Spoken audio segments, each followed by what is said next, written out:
Let's rewind to exactly 3 years ago. I want you to picture the most stressful day of your life, and then look at my bank account at the time. I had exactly $43 left to my name. Not 43,000. 43 bucks. That is barely enough for a couple of fast food meals, let alone rent in a city. I was staring at my phone screen in a cold sweat, watching the numbers blink back at me, wondering how on earth things had gotten this bad.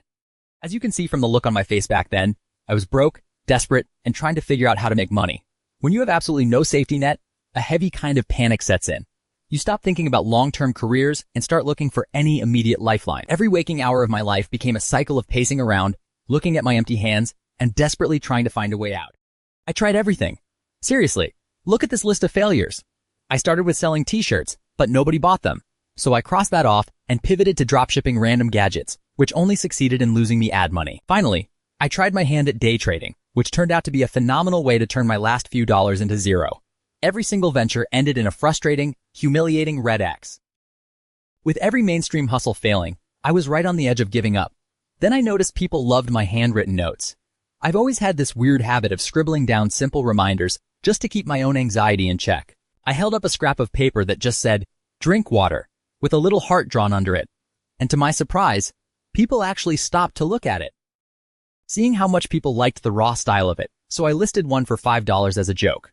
I took a blank piece of paper, quickly scrawled the words, "Believe in yourself," across it, snapped a photo, and put it online. I fully expected the internet to completely ignore me or laugh at my $5 price tag. But I didn't even have time to close the app before someone bought it. My phone buzzed. A shopping cart notification popped up with a number 1 on it, and a literal stranger handed over real money for my crooked handwriting. I sat there staring at the confirmation screen in absolute disbelief. Before I could even process that first sale, it happened again. Then another. Then another.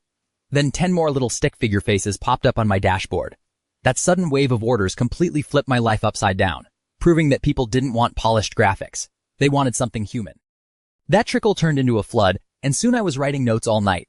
If you looked through my window at 3 o'clock in the morning, you would just see me sitting under a single desk lamp, surrounded by towering stacks of colorful paper, furiously scrawling messages until my fingers violently cramped. As the orders multiplied, the business naturally began to evolve because people ordered custom notes. They started demanding specific phrases and blunt daily reminders like, "Stop procrastinating." Because these took way more time to write out, I put a $50 price tag on them, and people paid it gladly. You would think a $50 price tag for a stick figure drawing would scare people away. But instead, wealthy people started buying them. Rich art collectors putting on sunglasses started looking at these messy scraps of paper as high-concept modern minimalism. And suddenly, I was surrounded by dollar signs.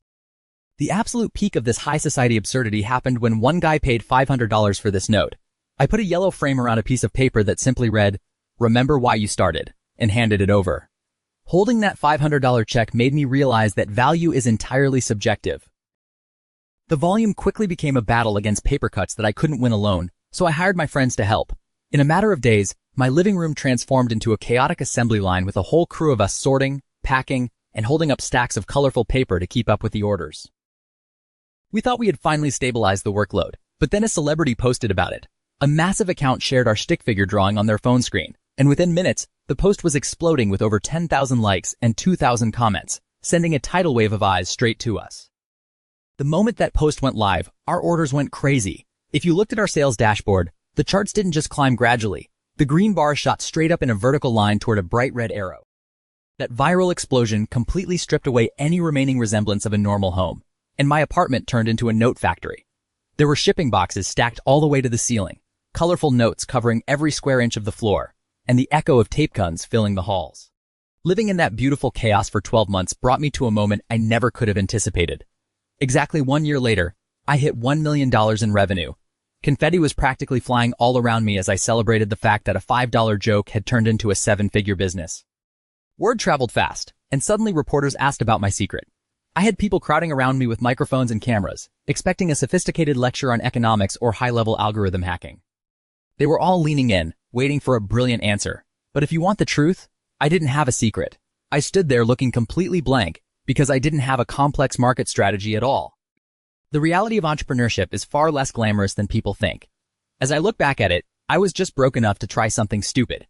Because I had a light bulb moment when I had nothing left to lose, I wasn't afraid of trying something a rational person would have dismissed. So that's how I accidentally became a millionaire. I went from holding a simple drink water note to standing next to a massive bag of cash with dollar signs in my eyes. So if you have an idea that sounds too silly to work, put it out there anyway. You never know who is waiting to buy it.